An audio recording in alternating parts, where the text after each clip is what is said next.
नरेंद्र मोदीजी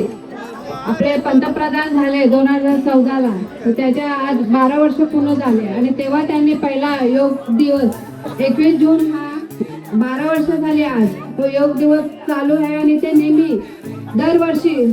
प्रत्येक ठिकाणी त्यांचा योग दिवस असतो आणि आपणही पूर्ण महाराष्ट्रामध्ये हा योग दिन साजरा करतो।